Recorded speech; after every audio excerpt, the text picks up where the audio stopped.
Hello everyone, welcome to my channel learning point academy. तो आज इस वीडियो में हम करने जा रहे हैं गाला का क्वेश्चन पेपर नंबर 5, जिसके अंदर हम सेक्शन बी कंप्लीट करने वाले हैं। इस सेक्शन में सारे क्वेश्चंस आपके 2 मार्क्स के रहेंगे। आपको टोटल 14 क्वेश्चंस करने होंगे, 14 क्वेश्चन गिवन होंगे, जिसके अंदर आपको सिर्फ 10 क्वेश्चन अटेम्प्ट करने हैं। तो क्वेश्चन में दिया हुआ है question number 25, can any term of the AP, ये एक तरीके से एपी दे रखी है। इफ यस विच टर्म पूछा है, तो यानी कि हमें एन निकालना है। तो एन निकालने के लिए हम हमेशा क्या फॉर्मूला यूज करते हैं, A N equal A plus N minus 1 into D. अब यहाँ पे इस एपी में ए अपना कितना है 14, डी कितना हो जाएगा second term minus first term, तो 18 माइनस 14 ये हो जाएगा 4। और यहाँ पे लास्ट टर्म गिवन है, लास्ट टर्म क्या होती है ए एन, तो ए एन कितना हो जाएगा यहाँ पे 142। अब ये वैल्यूज आप सारे यहाँ पे इस फॉर्मूले में पुट कर देंगे। तो ए एन की जगह रखा आपने 142 इक्वल ए की जगह पे रखेंगे 14 प्लस एन हमें नहीं पता, तो एन माइनस 1 इंटू डी हमारे पास में क्या आया था 4। अब इसको सिंप्लीफाई कर देंगे, तो 142 14 को इधर प्लेस करेंगे तो minus 14 equal N minus 1 into में 4। तो 142 से 14 चला जाएगा, तो अपने पास में कितना बचेगा यहाँ पे 128 बच जाएगा। और इक्वल में एन माइनस 1 अपॉन में 4 इंटू में 4।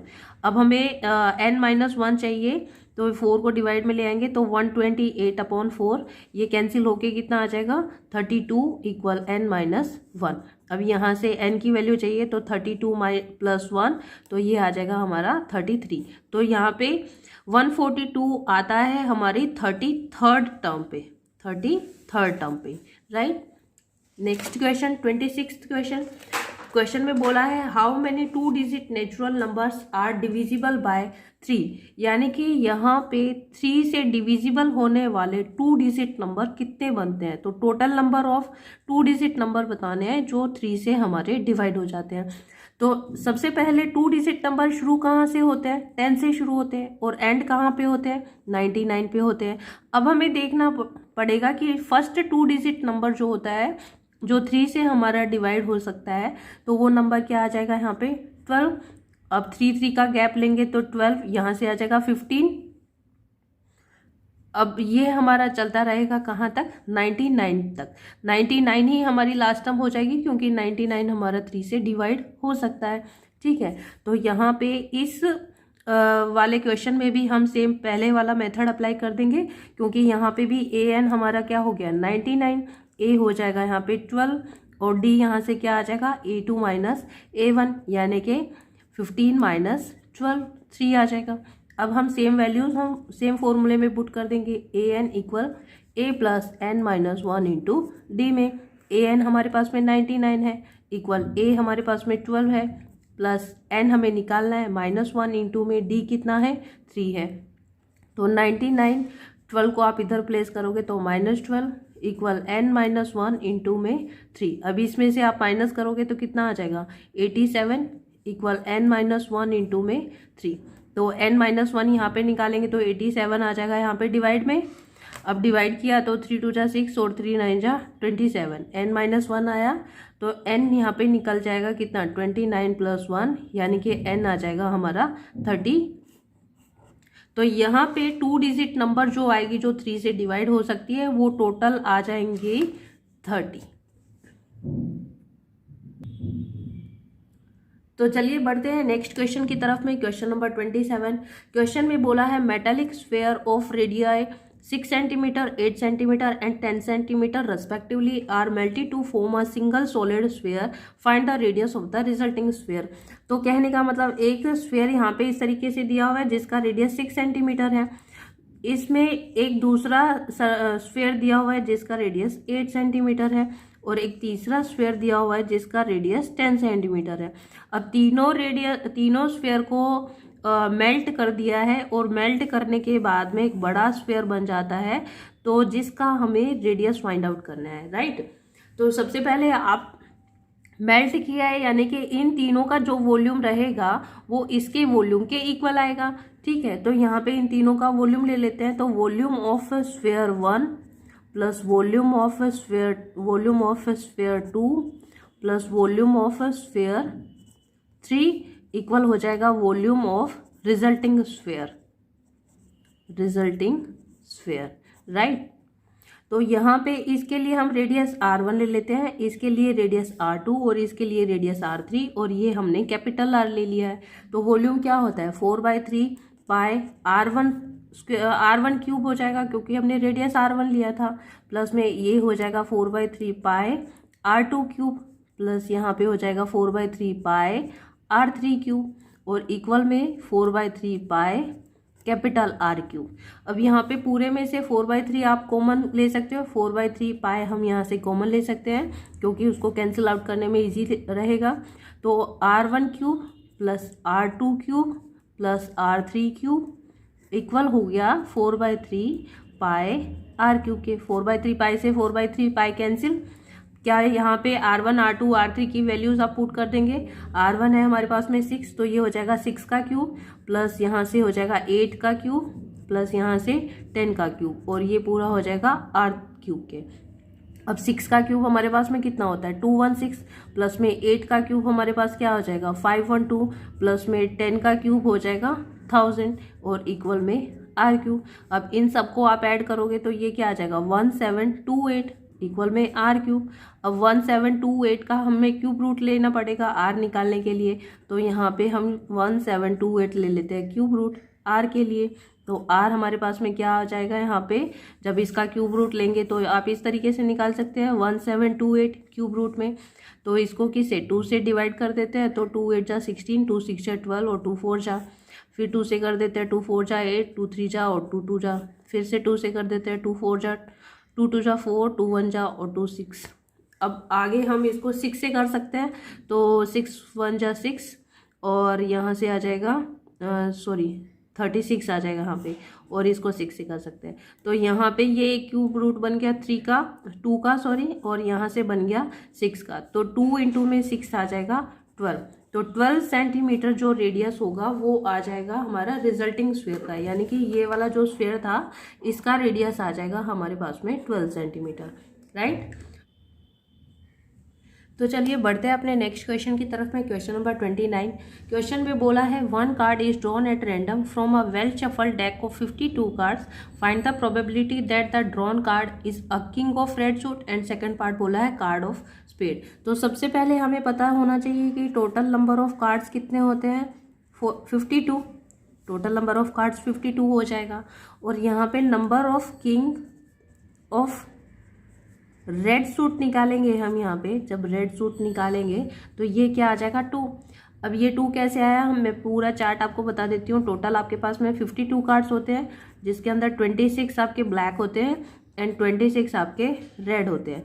अब ये 26 में 13 आपके डायमंड हो जाएंगे यहाँ पे, और 13 आपके यहाँ पे हर्ट हो जाएंगे, और ब्लैक में 13 आपके यहाँ पे स्पेड हो जाएंगे और 13 क्लब हो जाएंगे, 13 आपके क्लब हो जाएंगे, ठीक है। और इसके अंदर यहाँ पे आपके 3 फेस कार्ड होते हैं, फेस कार्ड होते हैं, और फेस कार्ड में कौन कौन सा होता है आपका किंग, क्वीन एंड जैक्स और जैक्स, तो 3 आपके फेस कार्ड होते हैं, राइट। तो अभी जो हमसे पूछा हुआ है वो हम निकाल लेंगे। हमसे क्या पूछा था क्वेश्चन में कि किंग रेड के लिए निकालना था, तो यहाँ पे लिखेंगे probability of king of red suit, तो ये क्या हो जाएगा इक्वल में number of king of red suit divide में टोटल नंबर ऑफ कार्ड्स, तो ये आ जाएगा क्या 2/52, तो 1/26 आ जाएगा फर्स्ट पार्ट का आंसर। अब सेकंड पार्ट देखिए, ये था फर्स्ट पार्ट। सेकंड पार्ट देखिए, सेकंड पार्ट में क्या बोला है, एक कार्ड ऑफ स्पेड हमारे पास में कितने आए थे 13 अपने पास में स्पेड होते हैं, तो यहाँ पे लिखेंगे probability of card of spade, तो यहाँ पे लिखेंगे number of spade cards divide में टोटल नंबर ऑफ कार्ड्स, ठीक है।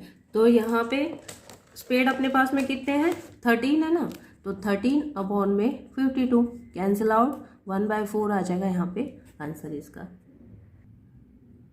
नेक्स्ट क्वेश्चन देखिए, question number 30।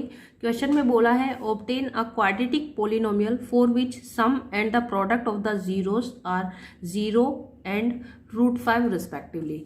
Some of zeros बोला है यानी कि अल्फा प्लस में बीटा बोला है कितना 0, और प्रोडक्ट बोला है यानी कि अल्फा इंटू बीटा बोला है √5। तो हमें एक जनरल इक्वेशन इसकी पता होनी चाहिए। जो जनरल इक्वेशन है इसकी वो पता होनी चाहिए कि ये होती है x² minus alpha plus beta into x और प्लस में अल्फा इंटू बीटा इक्वल 0, ये होती है। तो x² minus alpha plus beta की वैल्यू आपके पास में क्या है 0 है, तो यहाँ पे आप 0x लिख देंगे। प्लस में अल्फा इंटू बीटा की वैल्यू क्या है √5 है, तो यहाँ पे √5 रख देंगे इक्वल में 0। तो x² माइनस 0x तो 0 हो जाएगा, तो यहाँ पे क्या आ जाएगा प्लस √5 इक्वल में 0। यहाँ से ये आपके पास में क्वाड्रेटिक इक्वेशन आ गई। नेक्स्ट क्वेश्चन देखिए, क्वेश्चन नंबर 31। क्वेश्चन में बोला है find the zeros of the quadratic polynomial. आपके पास में ये क्वाड्रेटिक पोलिनोमियल बोला है and then verify the relation between the zeros and the coefficient. तो सबसे पहले इसके जीरोस हमें फाइंड आउट करना है, यानी कि इसको फैक्टराइज करना है। तो यहाँ पे हम लेट कर लेते हैं कि जो पीटी है वो 0 के इक्वल है। तो ये इक्वेशन क्या आ जाएगी 5t² plus 12t plus 7 equal 0। अब 7 को आप और 5 को आप मल्टीप्लाई करेंगे तो 35 आएगा, और 35 को आपको इस तरीके से फैक्टराइज करना है कि उसको जब प्लस माइनस करें तो आपका 12 आए और जब मल्टीप्लाई करें तो 35 आए। तो 7 5 से 35, 7 को और 5 को हम ऐड करेंगे तो अपना 12 आ जाएगा और मल्टीप्लाई करने पे 35 भी आ जाएगा। तो इस 7 और 5 इसके फैक्टर बन जाएंगे। तो यहाँ पे लिख सकते हैं 5t² plus 7t plus 5t plus 7 equal 0। यहाँ से इन दोनों से t कॉमन आ जाएगा तो अंदर बचेगा 5t प्लस 7। अब यहाँ से कुछ कॉमन नहीं आ रहा तो 1 लिख सकते हैं और अंदर बचेगा 5t प्लस में 7 इक्वल 0। अब इन दोनों पार्ट से 5t प्लस 7 कॉमन आ रहा है तो यहाँ पे बचेगा आपके पास में t प्लस 1 इक्वल 0। तो यहाँ पे इसको इस तरीके से लिख सकते हो 5t प्लस 7 इक्वल 0 और यहाँ से t प्लस 1 इक्वल 0। तो t यहाँ से क्या आ जाएगा -1 और t यहाँ से निकालेंगे तो ये क्या आ जाएगा -7/5। तो इसको ले लेते हैं अल्फा और इसको ले लेते हैं हम बीटा, क्योंकि यहाँ पे लेट कर लेते हैं कि alpha and beta are two zeros of the polynomial. ठीक है, तो अल्फा और बीटा आ गया। अब यहाँ पे देखिए आप अल्फा प्लस में बीटा जब करते हैं तो ये क्या आएगा -7/5 और -1। एलसीएम लेके आप सोल्व करोगे तो -7 और यहाँ पे ये आ जाएगा -5, तो यहाँ से आ जाएगा -12/5। तो अल्फा प्लस बीटा आ जाता है -12/5 और इसी तरीके से अल्फा इंटू बीटा करेंगे तो -7/5 इंटू -1, तो माइनस माइनस हो जाएगा प्लस और यहाँ पे आ जाएगा मल्टीप्लाई में 7/5, तो मतलब प्लस का 7/5 आ जाएगा। तो ये हो गया। अब हमें ये वेरीफाई करना है by relation, verify by relation. तो बाय रिलेशन हमारी रिलेशन क्या कहती है कि अल्फा प्लस बीटा जो होता है वो -b/a के इक्वल होता है और यहाँ से अल्फा इंटू बीटा जो होता है वो c/a के इक्वल होता है। जब हम इसको जनरल इक्वेशन के साथ में कंपेयर करते हैं यानी कि ax² plus bx plus c equal 0 से जब इसको कंपेयर करेंगे इस वाली इक्वेशन को, तो a यहाँ से क्या आएगा 5, b यहाँ से क्या आ जाएगा 12 और c यहाँ से क्या आ जाएगा 7। तो यहाँ पे अल्फा प्लस में बीटा आपके पास में है और b की वैल्यू अभी क्या आ जाएगी यहाँ से -12 और a आपके पास में क्या आ जाएगा 5। तो यही हमने यहाँ पे जब इनको ऐड किया था तो -12/5 आ रहा था, यानी कि आपका ठीक है। अब इसी तरीके से अल्फा इंटू बीटा निकालेंगे। c अपने पास में कितना है 7 और a कितना है 5, तो ये भी हमारा सेम ही आ रहा है जो यहाँ पे आया था, तो यानी कि ये वेरीफाई हो चुका है। नेक्स्ट क्वेश्चन देखिए, क्वेश्चन नंबर 32। क्वेश्चन में बोला है without finding the zeros alpha and beta of the polynomial. ये पोलिनोमियल दे रखी है, find the values of alpha plus beta and alpha into beta. तो यहाँ पे सबसे पहले आप जनरल इक्वेशन लिख लेते हैं। यहाँ पे ax² प्लस में bx और प्लस c इक्वल 0, ये आपने जनरल इक्वेशन ले ली। अब ये वाली जो आपके पास में क्वाड्रेटिक इक्वेशन गिवन है इसको आप कंपेयर कर लेंगे ये वाली इक्वेशन से। तो कंपेयर करने पे a आपके पास क्या आ जाता है 1, बी आपके पास आ जाता है यहाँ से क्या -8 और सी आपके पास में आ जाता है -20। ठीक है, अब यहाँ पे हम अल्फा प्लस बीटा लेते हैं, सम ऑफ जीरोस लेते हैं, तो ये किसके इक्वल होता है -b/a के। तो बी की वैल्यू क्या है, -8 और अपॉन में a क्या है 1, तो माइनस माइनस हो जाएगा प्लस का 8। ठीक है, अब नेक्स्ट देखिए अल्फा इंटू बीटा निकालना है, तो अल्फा इंटू बीटा अपने पास में क्या होता है c/a। c की वैल्यू कितनी है अपने पास में -20 और a कितना है 1, तो -20 आ जाएगा अल्फा इंटू बीटा। तो दोनों निकल चुके हैं। तो चलिए क्वेश्चन नंबर 33 की तरफ में। क्वेश्चन नंबर 33 ट्रिग्नोमेट्रिक का दे रखा है। आपको इसकी पूरी टेबल पता होनी चाहिए कि कॉट 45 की वैल्यू क्या होती है, सीकेंड 60 की वैल्यू क्या होती है, साइन 60 की वैल्यू क्या होती है और कोस 90 की वैल्यू क्या होती है। तो यहाँ पे मैं लिख देती हूँ कॉट 45 अपने पास में होता है 1 के इक्वल में। सीकेंड 60 की वैल्यू निकालने के लिए आपको क्या पता होना चाहिए कि कॉस 60 क्या होता है। कॉस 60 होता है हमारे पास में 1/2, तो सीकेंड कॉस का रिवर्स होता है, तो यहाँ पे इसकी वैल्यू कितनी आ जाएगी 2। अब यहाँ पे साइन 60 है, तो साइन 60 की वैल्यू अपने पास में क्या होती है 3/√2 और कॉस 90 की वैल्यू होती है हमारे पास में 0। ठीक है, अब ये वैल्यूज आप यहाँ पे इस इक्वेशन में पुट कर देंगे। तो यहाँ पे है 4 इंटू कॉट स्क्वायर है, यानी कि 1 का स्क्वायर हो जाएगा, माइनस में यहाँ पे माइनस है, माइनस में सीकेंड स्क्वायर 60 की वैल्यू दे रखी है, तो सीकेंड 60 हुआ हमारे पास में 2 और इसका स्क्वायर है तो यहाँ पे लगा देंगे स्क्वायर, प्लस में साइन स्क्वायर 60 है, तो साइन 60 की वैल्यू है हमारे पास में √3/2 और इसका स्क्वायर दे रखा है तो यहाँ पे लगा दिया स्क्वायर, और प्लस में cos 90 है हमारा 0, तो ये 0 हो जाएगा। अब यहाँ से ये हो गया 4, माइनस में इसका स्क्वायर करेंगे तो माइनस का 4, प्लस में √3 का स्क्वायर किया तो 3 और 2 का स्क्वायर करेंगे तो 4। ठीक है, 4 से 4 कैंसिल आउट हो गया, तो 3/4 आ जाएगा इसका आंसर। तो चलिए नेक्स्ट क्वेश्चन की तरफ है। Question number 34। क्वेश्चन में बोला है for an angle ABC of triangle ABC prove that, ये चीज़ हमें प्रूव करनी है। तो हम यहाँ पे कोई भी एक ट्रायंगल ले लेते हैं जिसके अंदर एंगल ABC हो इस तरीके से। ठीक है, ये ट्रायंगल हमारे पास में राइट एंगल का होगा क्योंकि ट्रिग्नोमेट्रिक में हम राइट एंगल ट्रायंगल यूज़ करते हैं। तो इसमें देखिए हमें ये पता है वी नो कि जो A + B + C जो होता है वो 180 डिग्री का होता है, यानी कि कोई भी ट्रायंगल होता है उसके तीनों एंगल का जो सम होता है वो 180 डिग्री के इक्वल होना चाहिए, राइट। तो यहाँ पे इस तरीके से आपको क्या करना है, यहाँ पे 2 तरीके से आप क्वेश्चन कर सकते हो, या तो a/2 की आप वैल्यू निकाल लो या तो b + c/2 की वैल्यू निकाल लो। तो मैं यहाँ पे b + c/2 की वैल्यू निकाल लेती हूँ। ठीक है, तो यहाँ पे b + c निकालेंगे तो ये क्या आ जाएगा 180 - a। अब यहाँ पे क्या कर देती हूँ, डिवाइड कर देती हूँ दोनों तरफ में 2 से, divide by 2 on both side 2 से मैंने क्यों डिवाइड किया, क्योंकि यहाँ पे a/2 इस तरीके से दे रखा है ना, तो मैंने यहाँ पे 2 से दोनों तरफ में डिवाइड कर दिया है। तो इसको लिख देते हैं b + c/2 और इक्वल में 180 - a/2। ठीक है, अब इस तरीके से जब लिखा तो अब इसको मैं कर देती हूँ सेपरेट। तो यहाँ से आ जाएगा b + c/2 इक्वल में 180/2 - a/2। तो ये क्या हो जाएगा b + c/2 इक्वल में 90 - a/2। तो यहाँ पे b + c/2 की वैल्यू आ गई है, और आपके पास में यहाँ पे लेफ्ट हैंड साइड लेके चलेंगे जब, तो लेफ्ट हैंड साइड में क्या दे रखा है साइन स्क्वायर a/2 है और प्लस में साइन स्क्वायर b + c/2 है। तो आप क्या करेंगे, साइन स्क्वायर a/2 तो एज इट इज रहेगा, प्लस में b + c/2 की वैल्यू हमने निकाली थी, b + c/2 की वैल्यू क्या आई थी 90 - a/2 आ गया था यहाँ पे।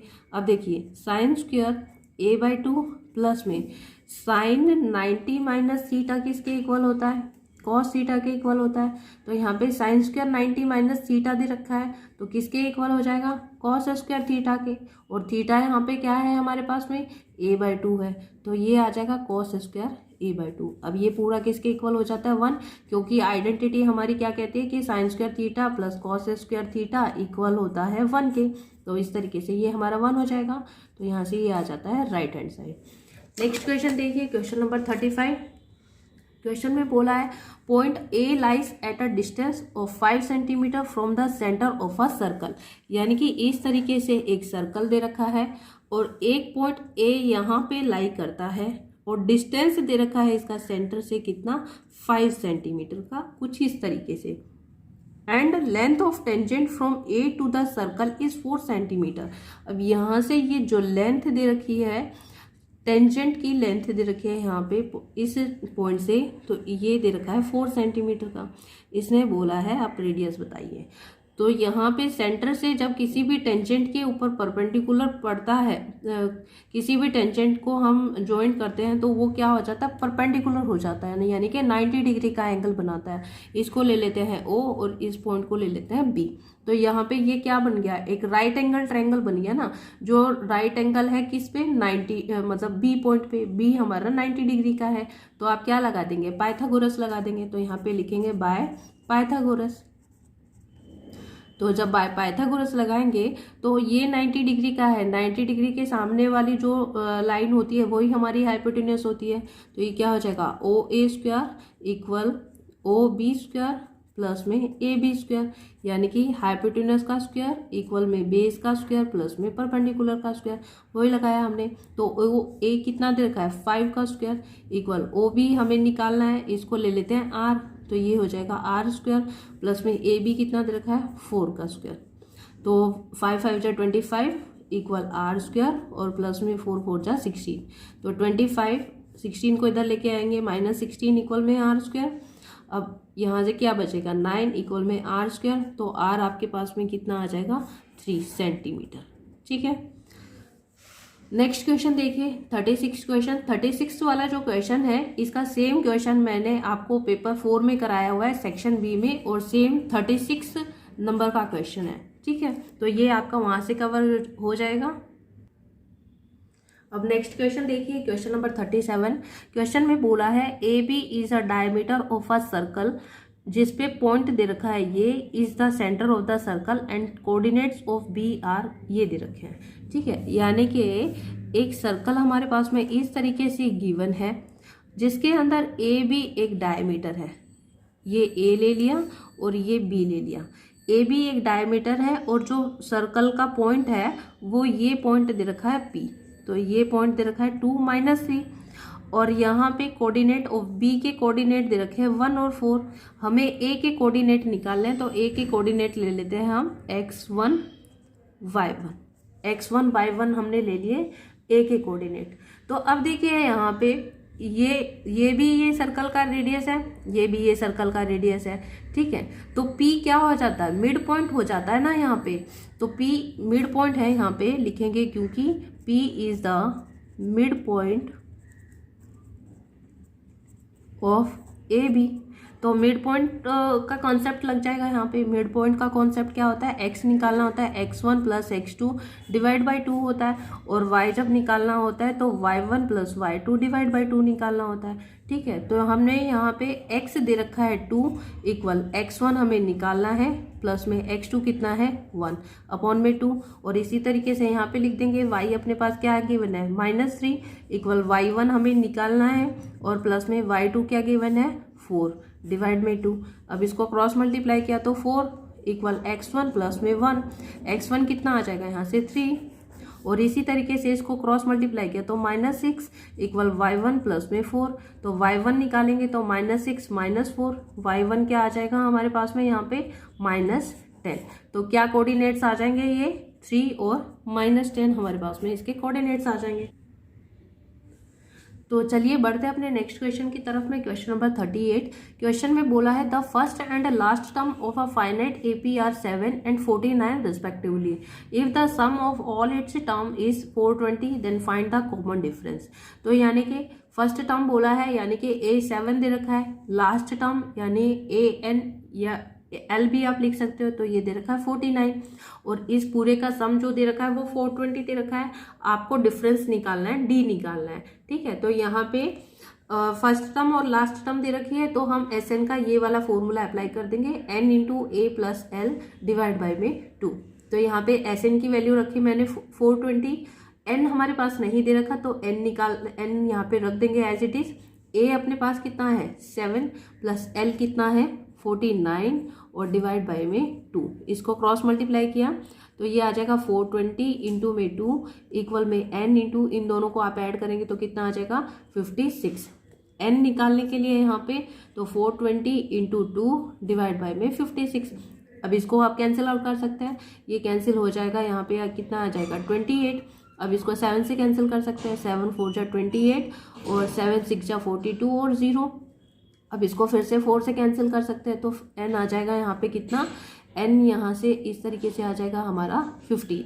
अब एन 15 आ गया, हमारे पास ए एन दे रखा है, ए दे रखा है, तो हम ए एन का ये वाला फॉर्मूला अप्लाई कर सकते हैं, A N equal A plus N minus 1 into B D, इस तरीके से लिख सकते हैं। तो ए एन अपने पास कितना था 49 इक्वल ए अपने पास कितना है 7 प्लस एन हमने निकाल लिया है 15 माइनस 1 इंटू डी हमें निकालना है। तो 7 को इधर प्लेस कर देंगे तो 49 माइनस 7 इक्वल में ये हो जाएगा कितना 14 इंटू डी। अब इसको सॉल्व करेंगे तो कितना आ गया 42 इक्वल में 14 डी, डी हम यहाँ पे निकालेंगे तो 42 अपॉन में 14 तो कितना आ जाएगा 3। तो डी अपने पास में क्या आ जाएगा, यहाँ पे डिफरेंस आ जाएगा 3। तो इसी के साथ में आज की वीडियो हमारी यहाँ पे ख़त्म होती है। आपको मेरा वीडियो कैसा लगा प्लीज़ कमेंट सेक्शन में कमेंट करके बताएं और मेरे वीडियो को लाइक करें, शेयर करें एंड सब्सक्राइब करें। Thank you.